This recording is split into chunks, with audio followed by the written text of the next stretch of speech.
साथियों नमस्कार। हम लखनऊ में मौजूद हैं इको गार्डन में। साथियों अभी हमारे माननीय मुख्यमंत्री जी की प्रेस कॉन्फ्रेंस थी।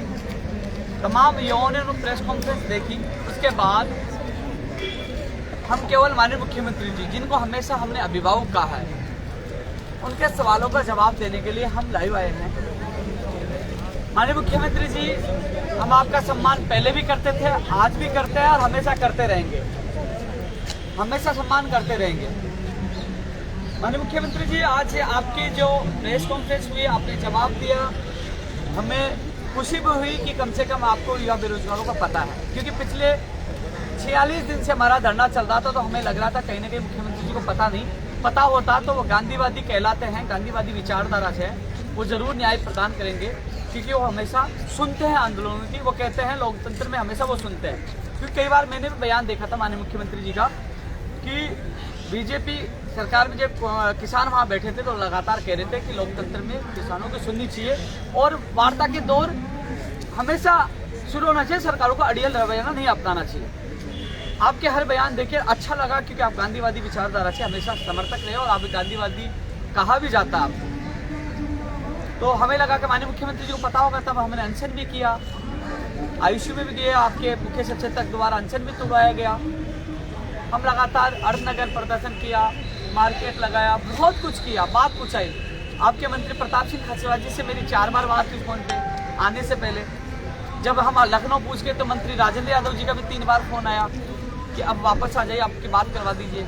उससे पहले मंत्रियों को गुलाब का फूल देकर हमने हाथ जोड़ के निवेदन किया कि हम उत्तर प्रदेश जा रहे हैं, हमारी मजबूरी है। बहुत कोशिश की, लेकिन एक जो गंभीर बात जो सामने निकल के आई है, मुझे भी इस बात की आहत है, मैं आपका सम्मान आज भी करता हूँ। लेकिन जो कहा कि बीजेपी के लोगों ने युवा बेरोजगारों को भेजा, एक इनडायरेक्ट एक तरह से बात निकल के आई, बड़ा दुख हुआ कि ऐसा लगता है कि आप बयान से ये लग रहा है कि हम बीजेपी के लोग हों और बीजेपी के लोगों ने हम लोगों को भेजा। माननीय मुख्यमंत्री जी, हम बीजेपी के लोग नहीं है, वो आपको भी पता है। इसलिए तो आपने मुझे 4 अक्टूबर को वार्ता के लिए बुलाया था, 9 अक्टूबर को बुलाया था, 22 नवंबर को बुलाया था, हमेशा बुलाया हुआ। 3 मार्च को मैं धन्यवाद भी देने आया था, 2019 में 3 मार्च को उस समय धन्यवाद देने आया था। उस समय आपने देखा होगा हजारों की संख्या में साथ और कांग्रेस को समर्थन भी दिया था। 4 दिसंबर 2018 को कांग्रेस कार्यालय में बैठकर जो समर्थन दिया था, मेरी तरफ दिखाइए, जो समर्थन दिया था, जिसपे पवन खेड़ा जी राष्ट्रीय प्रवक्ता थे कांग्रेस के, वहीं प्रमोद तिवारी जी वरिष्ठ कांग्रेस के नेता थे, उत्तर प्रदेश के थे, इसलिए उत्तर प्रदेश में आए। और बैठ के राघवेंद्र जी थे जो राज्य के प्रवक्ता थे, ये तमाम वहाँ मौजूद थे। हमने समर्थन दिया था कांग्रेस को। जब हम बीजेपी कार्यकाल में लाठियाँ खा रहे थे, जेल जा रहे थे, आपने भी ट्वीट किए थे, आपने भी फेसबुक पर डाले थे और बहुत समर्थन किया था। हमने कांग्रेस को साथ दिया, जिंदा बोला, साथ रहा। तब हम आपको पूरी कांग्रेस के चाहते थे।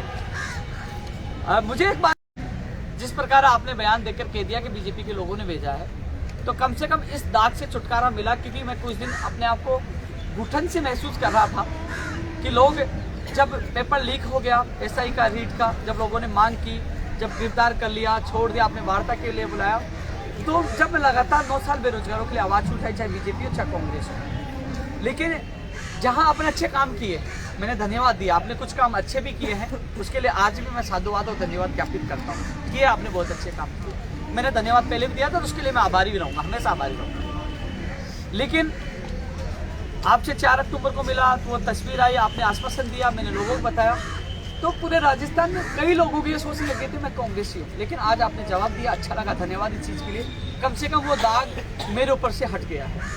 रही बात, मैं इतना कह सकता हूँ कि यदि ये कह रहे हैं कि बीजेपी के लोगों ने उकसाया और बीजेपी के लोगों ने भेजा है, तो हम रात को बिना रजाई गद्दे नहीं गुजारते। हमारे पास होटलों में जगह होती, किसी का सहारा लेते थे। हम लोग वो किसान के बेटे हैं और बेटियां हैं, युवा हैं, जो आपने कहा अनपढ़ है और जिनकी भर्तियों से कोई लेना देना नहीं। ये तमाम उन भर्ती के लोग हैं। मैं आपको बताना चाहूँगा, मैं तमाम मीडिया को, जनता को, सब लोगों को बताना चाहूँगा, सब लोगों को, मीडिया को विशेष का हाथ जोड़ के मेरा निवेदन है, मैं किसान का बेटा हूँ, मैं एक गरीब परिवार से हूँ। क्योंकि मुखिया का बयान आया होगा तो आप अच्छी तरह चलाओगे, मुझे पता है, मजबूरियाँ भी समझता हूँ। लेकिन मैं किसान का बेटा हूँ, मैं सच आपके माध्यम से लाना चाहता हूँ कि लगातार हमने कांग्रेस को समर्थन दिया। आप सबको पता है कि मुझे कांग्रेसी कहा जाता है, लेकिन जब वो लिखित में समझौता हुआ 23 फरवरी को रात 12 बजे, वो कॉपी है मेरे पास जिसमें राजेंद्र यादव और सुभाष गर्ग के साइन है। ये 23 फरवरी 2021 को जो समझौता हुआ था, जिसमें पहले नंबर पर नर्सिंग भर्ती 2013 जिसको पूरी करने का वादा किया था, ये बहनें नर्सिंग भर्ती 2013 की खड़ी है। ये अपना अधिकार मांगने आई है। क्या अधिकार मांगना गलत है? क्या अधिकार मांगना गलत है? आप किस लिए आए? आप बताओ, आप किस लिए आए? आप अपने लिए आए हो या बीजेपी कहने पे आए हो, मेरे कहने पे आए? बताओ। क्या देख लीजिए, ये अपनी भर्ती के लिए आप सुन लीजिए, ये अभ्यर्थी है, ये गहलोत की सरकार थी और आज भी अशोक गहलोत की ही सरकार है। अब आप सुन लीजिए, ये नर्सिंग भर्ती 2013 की जो लिखित में समझौता हुआ था, आप देख लीजिए, लिखित में समझौते की कॉपी है। ये अपनी मांग के लिए आए हैं। प्रमोद तिवारी जी यहाँ के रहने वाले हैं। यहाँ रीट में पद बढ़ाने की मांग वाले भी आए। यहाँ विशेष शिक्षक की भर्ती की मांग कर रहे हैं, 600 निवासी पद जोड़ने की मांग है। जो पंचायत राज LDC भर्ती आपने कैलेंडर जारी करने का वादा किया था, वो अधूरी मांग है।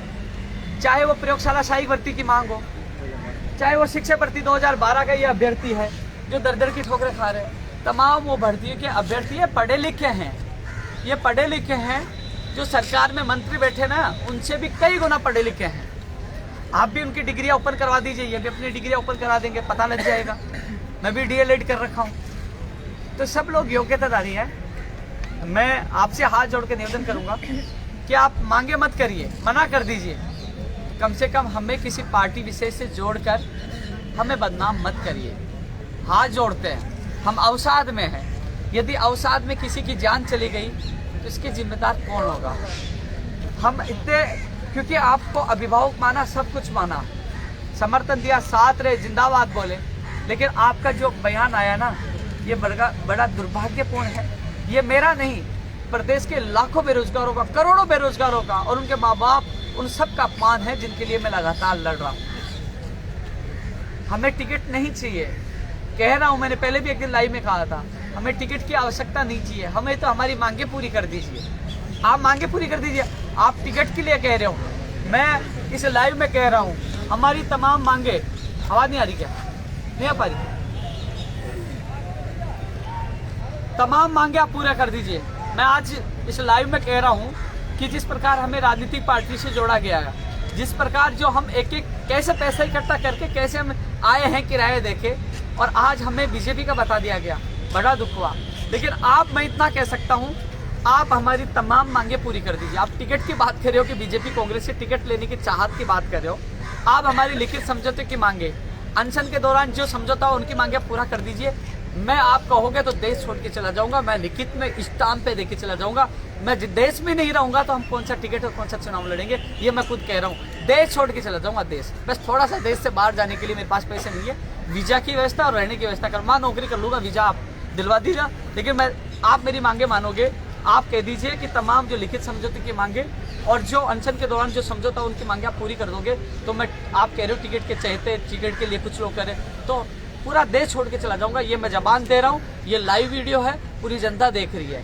लेकिन कम से कम हमारे संघर्ष को, आप संघर्ष के ऊपर सवाल उठाना बिल्कुल गैर वाजिब है। आप भी आपके बच्चे की तरफ, आप हमारे अभिभावक हो, पिता सम्मान हो। आप तक हम केवल ये इसलिए बात रख रहे हैं कि हमें दुख हुआ, क्योंकि कम से कम लोग भ्रमित होते हैं हमारे युवा बने, क्योंकि जिस प्रकार हमारे लोग, ये सारे लोग, जब आपका बयान देखा तो सारे लोग इतने उदास और अवसाद में आ गए कि आखिरकार हमने क्या गुनाह कर दिया जो हमारे अधिकारों की लड़ाई लड़ रहे हैं, हमारी मांग पूरी करने की लड़ाई लड़ रहे हैं। जो सरकारों ने आपने वादा किया वो मांग पूरी करने के वो कर रहे हैं। आप देख लीजिए, लिखित समझौता है, ये मंत्रियों के साइन है, पूरी मीडिया को पता है, पूरी जनता को पता है कि 23 फरवरी 2021 को रात 12 बजे राजेंद्र यादव और सुभाष गर्ग साहब पहुंचे और उन्होंने लिखित समझौता किया। सबको पता है, ये सारी चीजें पता है। क्या उन मांगों को याद दिलाना क्या गुनाह है? क्या हम आंदोलनकारी है? जब हम बीजेपी में आंदोलन कर रहे थे, लाठियां खा रहे, जेल खा रहे थे, तब आपके पोस्ट भी आती थी और तब हम सब लोग अच्छे लग रहे थे। आज हमने युवाओं की आवाज़ उठा दी, वो लिखित समझौतों की आवाज़ उठा दी, तो क्या हम आंदोलनकारी बीजेपी के हो गए? माननीय मुख्यमंत्री जी, इस बयान पे आप पुनः विचार करें। आप बुलाओगे तो हम आ जाएंगे, लेकिन कम से कम किसी के, आप जिस प्रकार जो आपने बयान दिया वो बड़ा निराशाजनक है, अवसाद में लाने वाला है। यदि इस दौरान मेरे, क्योंकि मैं बड़ा अवसाद में हूँ, मुझे लगता है कि मेरे साथ में कभी भी कुछ हो जाए, क्योंकि बड़े परेशान हैं, क्योंकि हम प्रियंका गांधी जी से मिलना चाहते थे, इसलिए आए थे। अब मुझे पता नहीं कि अब प्रियंका गांधी से मिलने से आपको क्यों ऐतराज है, क्यों? हम आपकी बुराई नहीं कर रहे हैं, हम हमारी मांगों को लेकर आए हैं। तो हम लोग लड़ाई लड़ रहे हैं, तो वाजिब मांगों के लिए आए हैं, लेकिन इतना जरूर है कि हम अंतिम क्षण तक लड़ाई लड़ेंगे। राजस्थान में भी लड़ेंगे, प्रत्येक जिले में, प्रत्येक तहसील में जाएंगे, हर युवा के पास जाएंगे। ये अपमान मेरा नहीं, इन बेटियों का नहीं, इन युवाओं का नहीं अपमान, ये प्रदेश के युवाओं का अपमान है। साथियों, क्या आपके पास डिग्रियां नहीं है? आप अनपढ़ हो? ज्यादा पढ़े हुए हैं हम। स्वास्थ्य मंत्री जी का दिखाओ हमें, और हमारी भी देखो फिर डिग्रियां। हम MA BEd है और वो 10वीं पास है। वो 10वीं पास है। बताया जा रहा है। जब डिग्री 2005 में पूरा रास्ता वगैरह हो गई थी, लेकिन आज हमें फिर से आंसर करने मैं तमाम प्रदेश के युवाओं से, जनता से और मीडिया से यही अपील करना चाहूँगा कि आज हमारे साथ कुछ गलत होता है, क्योंकि हम उत्तर प्रदेश से नहीं जाएंगे, क्योंकि हमारी यहाँ लाशें जाएंगी, क्योंकि हम सच की लड़ाई के लिए आए हैं। हम कल अभी लखनऊ उत्तर प्रदेश कांग्रेस कार्यालय फिर बैठेंगे, क्योंकि हम वाजिब मांगों के लिए आए हैं। हम प्रियंका गांधी जी से मिलना चाहते हैं, बात रखना चाहते हैं, मिलकर आएंगे, बात रखेंगे, यहाँ से बिना मिले नहीं जाएंगे, क्योंकि लिखित समझौते की मांगे याद दिलाना गुनाह नहीं है, लोकतंत्र में अधिकार है, इसके लिए हम आए हैं। माननीय मुख्यमंत्री जी से ये कहना चाहूँगा कि हम 44 दिन तक वहाँ बैठे रहे। आपके मुख्यमंत्री सलाहकार शहीद दानिश अपराध जी भी आए, प्रताप सिंह खाचरवाल जी से मैंने फोन पे भी बात की, मैंने पीड़ा रखी, आप गुलाब का फूल देके बात रखिए, तब रोक लीजिए। आप रोकते थे, आप वार्ता करते, आप दीपावली से पहले आपने वार्ता हुई थी, उसके बाद आपने दीपावली के बाद वार्ता तक नहीं की, बातचीत तक नहीं की किसी आपके डेलीगेशन से, किसी मंत्री ने, अधिकारियों ने। आखिरकार हम परेशान होकर, हमने 20 दिन पहले अल्टीमेटम दे दिया था हम जाएंगे, उसके बाद 48 घंटे का समय मुख्यमंत्री सलाहकार साहब ने लिया, फिर समय देके इससे ज़्यादा हम 44 दिन बैठने के बाद हम आए हैं। अब रोक सकते थे, आपके पास समय था, लेकिन अब यहाँ आ गए हैं। हमारा आंदोलन अब तेज हो गया है। बीजेपी के कार्यकर्ताओं ने, बीजेपी के नेताओं ने ट्वीट किया, वो स्वेच्छा से ट्वीट किया, स्वेच्छा से उन्हें मांग उठाई, वो विपक्ष की भूमिका अपनी निभा रहे हैं। जब हम बीजेपी के खिलाफ आंदोलन कर रहे थे, जेल जा रहे थे, लाठियां खा रहे थे, तब आप भी उठाते थे वो मांग, आप भी ट्वीट और फेसबुक पे डालते थे। तो क्या ये उन्होंने मांग उठा दी, उन्होंने बेरोजगारों की बात उठा दी, तो क्या आपने उनसे हमारा नाता जोड़ दिया?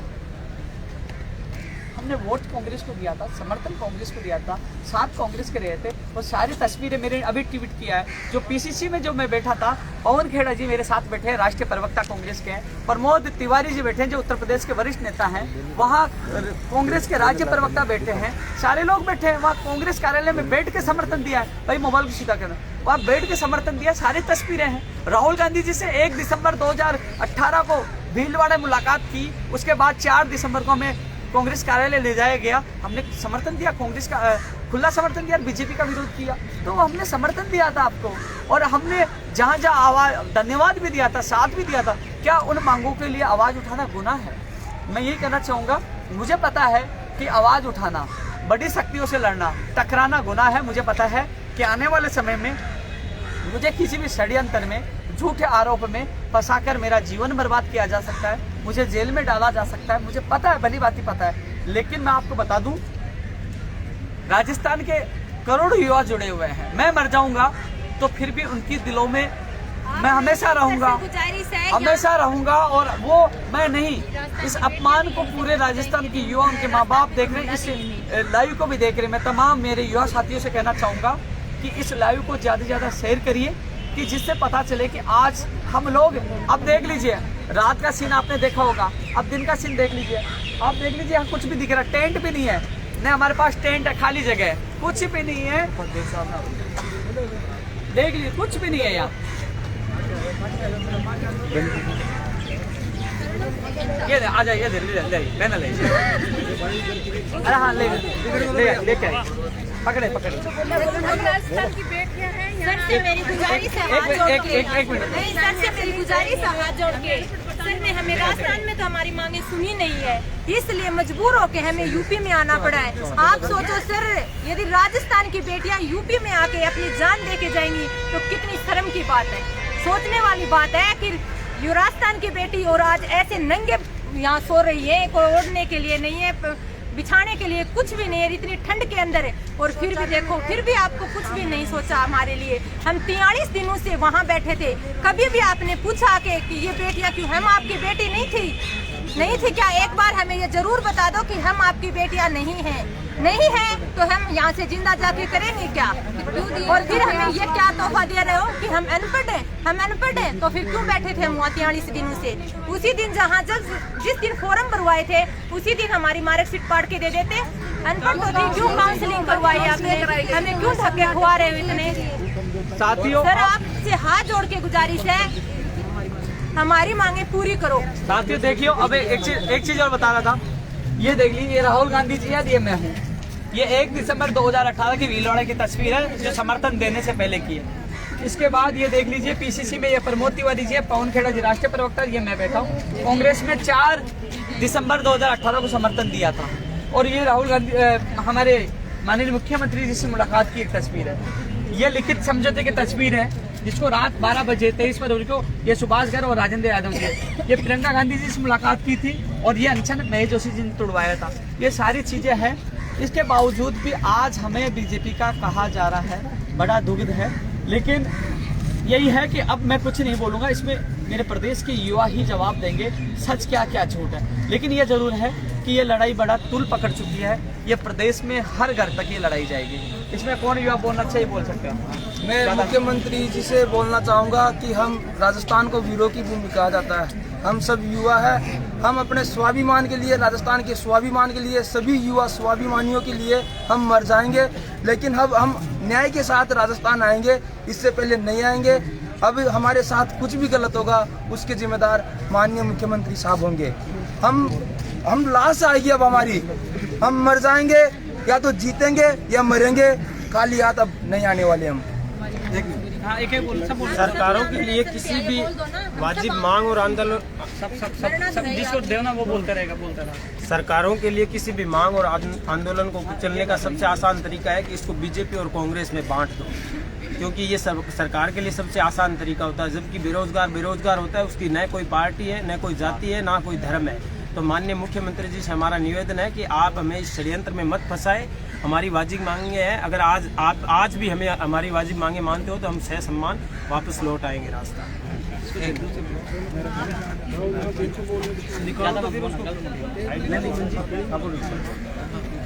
माननीय मुख्यमंत्री महोदय से मैं निवेदन करना चाहता हूँ, आज आपने हम सभी को अनपढ़ बोलकर हम सभी युवाओं का आपने अपमान किया है।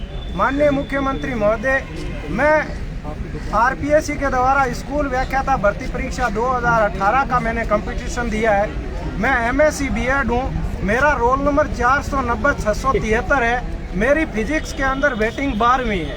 ये वेटिंग 12वीं इसलिए है क्योंकि आपने ईडब्ल्यूएस और एमबीसी को रिजर्वेशन देते समय हमारे फिजिक्स से 26 सीट काट ली थी।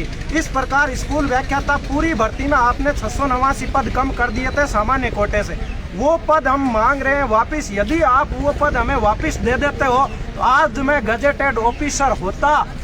इसलिए और इस मांग को लेकर माननीय आदरणीय पीसीसी चीफ गोविंद सिंह जी डोटासरा ने 29 अक्टूबर 2021 को अभी प्रशासन गाँव के संग अभियान के आप मंच पर बैठे हो और गोविंद सिंह जी डोटासरा से सम्मान बिना किसी दबाव के कहते हैं कि मैं कातर में सुजानगढ़ उपचुनाव के समय कह के गया था कि उन युवाओं को 689 युवाओं को हम रोजगार देने का काम करेंगे। माननीय मुख्यमंत्री महोदय से मैंने 3 बार आग्रह कर लिया है, उन युवाओं को हम रोजगार देने का काम करेंगे। वो फाइल आज अटकी हुई है। मोदी जी, हम एमएससी बीएड है, हमको अपमान कहने, हमारा अपमान मत करो। मेरा डॉक्यूमेंट आप कहो तो मैं सचिवालय के अंदर डॉक्यूमेंट लेके आ जाऊंगा, सीएमआर के अंदर मेरी डिग्री लेके आ जाऊंगा, आरपीएससी के अंदर मैंने डॉक्यूमेंट चेक करवा दिए। आप देख सकते हो 490-673 रोल नंबर के एकदम वेल टू अपडेट मेरा डॉक्यूमेंट है। मुझे बहुत ज्यादा दुख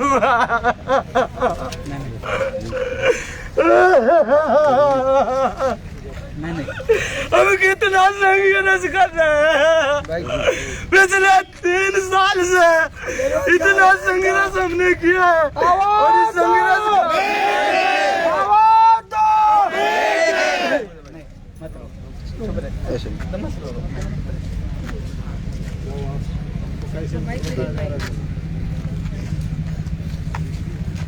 देखिए सर, जिस प्रकार से हम यहाँ आज बैठे हैं सर्दी में, ये हम मजबूरी में यहाँ पे आके बैठे हैं। राजस्थान से यूपी में इस सर्दी में कोई भी अपने घर से नहीं निकलना चाहता है। आज इस प्रकार से माननीय लोकप्रिय मुख्यमंत्री जी ने जिस प्रकार का एक बयान दिया है, वो हम युवाओं में जो निराशा है वो और ज़्यादा गहरी निराशा में हमें डुबोता है। मैं 2012 की शिक्षक भर्ती जो हुई थी कांग्रेस सरकार में हुई थी, और अभी भी कांग्रेस की सरकार है। मैं खुद यूथ कांग्रेस से जुड़ा हुआ हूँ और मेरा ये आईडी कार्ड है, मैं आपको दिखाना चाहता हूँ। ये आरएस मेंस का आईडी कार्ड है। अभी मैं आरएस मेंस की तैयारी कर रहा हूँ। 2015 भी मैंने आरएस मेंस दिया है, 16-17 में भी मैंने दिया है, और अभी भी मैं सेलेक्ट नहीं हुआ हूँ। कारण ये है कि मेरे पास जॉब नहीं है। आरएस की तैयारी करने के लिए आपको एक लंबा स्टेमिना चाहिए होता है, जबकि मेरे से कम नंबर वाले हैं जो नौकरी कर रहे हैं 10 साल से। 129 नंबर वाला नौकरी कर रहा है, मेरे 143 नंबर है, फिर भी मेरा सिलेक्शन नहीं हो रहा है। जबकि मेरे डॉक्यूमेंट वेरिफिकेशन हो गए, हाई कोर्ट में सिंगल बेंच में जीत गए, डबल बेंच में जीत गए, अब सुप्रीम कोर्ट में हमने याचिका लगाई है। तो हम सरकार से ये करें कि जो याचिका करता है उनको ज्वाइनिंग दे दो और बढ़ती है बाकी को बंद कर दो। लेकिन सरकार वहाँ पे भी सुप्रीम कोर्ट में हमारे पीछे जा करके और SLP लगा दी। तो हम तो सरकार से कहना चाहते, लिखित में आप सुप्रीम कोर्ट दे दीजिए कि ये बच्चे हैं याचिका करता, इनको हम ज्वाइनिंग दे देंगे। लेकिन सरकार कमेटियाँ बनाती है। अब मुख्यमंत्री जी ने ये बोला है कि आप अनपढ़ हैं, ये बच्चे अनपढ़ हैं और जो पढ़ने वाले जयपुर में तैयारी कर रहे हैं। मैं खुद जयपुर में रह रहा हूँ, वहाँ पे तैयारी करने के लिए तो घर वालों ने भेजा है। अब वहाँ पे सिलेक्शन हो गया, फिर आप ज्वाइनिंग नहीं दे रहे, 10 साल से हो गई। अब आप कह रहे हो कि आप बीजेपी के हो। बीजेपी से, कांग्रेस से हमारा कोई लेना देना नहीं। हम तो राजस्थान के वो हैं जो शेखावाटी की वीरों की जो धरती बोलते हैं। मैं सीकर से बिलोंग करता हूँ। शेखावाटी तो कांग्रेस का गढ़ माना जाता है। आप बाकी एरिया को तो चलो मान लेते हैं कि बीजेपी के हैं, लेकिन मैं शेखावाटी से हूँ। तो शेखावाटी देश आज़ाद हुआ है तब से कांग्रेस का गढ़ रही है, चाहे सीकर हो, झुंझुनू हो, चूरू हो। और मेरा तो विधानसभा क्षेत्र लक्ष्मणगढ़ है, जहाँ से माननीय शिक्षा मंत्री जी हैं, उनको हमने प्रदेश कांग्रेस के ओहदे पर बिठाया है। शिक्षा मंत्री भी हमने उनको बनाया है, लेकिन वो भी बंदरमांड कर रहे हैं, अपने परिवार को ही सिर्फ तोहफा दे रहे हैं। तो ये चीज़ चलने वाली नहीं है। कांग्रेस के कार्यकर्ता हैं, उनकी आप सुन नहीं रहे हैं। आम पब्लिक है, इसमें ज़्यादातर 80% बच्चे हैं जो महिलाएं हैं, किसान परिवार से हैं, मजदूर से हैं, गाँव से हैं। कोई शहर के बच्चे नहीं हैं, हम मध्यम वर्ग के, हम तो एकदम निम्न वर्ग के हैं, मजदूर किसान वर्ग के हैं। जो किसानों की पार्टी बोलती है कांग्रेस अपने आप को, उस पार्टी के ही समर्थक है अधिकांश। और अफवाह स्वरूप कोई बीजेपी का हो सकता है, हम ये भी नहीं कहना चाहते। लेकिन मेजर जो लोग हैं, हमने से कांग्रेस के कार्यकर्ता हैं। हमने कांग्रेस को उपचुनाव में और विधानसभा चुनाव में, लोकसभा में राहुल गांधी जी को हमने हमारा मांग पत्र किया था, तब उन्होंने कहा हम न्याय करेंगे, सरकार आएगी थी।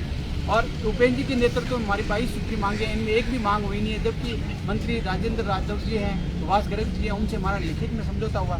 NM GNM हमारी बहनें आंगनबाड़ी भी है, उनकी भर्ती है, वो भी नहीं हो पा रही है। डॉक्यूमेंट वेरिफिकेशन हो गए। और सरकार है, बीजेपी वालों को तो हम कहना चाहते हैं, बीजेपी वालों तो ये बदमाशी करी थी। उन्होंने आधों को ज्वाइनिंग दे दी, इनको आधों को लटका दिया। हमारे 12 की भर्ती में भी यही हुआ, आधों को ज्वाइनिंग दे दी और आधों को नहीं दी। तो बीजेपी से तो हम दुखी थे, इसलिए हम आपको लेकर के, अब आज आपकी सरकार है, हम आपसे मांग कर रहे हैं, तो आप कह रहे हो बीजेपी के। जब बीजेपी की सरकार थी और हम आंदोलन करते थे हमारी वाजिब मांगों के लिए, तब आप हमें कांग्रेस का बता रहे थे। इसलिए हम कांग्रेस बीजेपी में हम बंटना नहीं चाहते हैं। हम राजस्थान के वीरों की धरती के लोग हैं, हम यूनाइट रहेंगे और एकजुट हैं।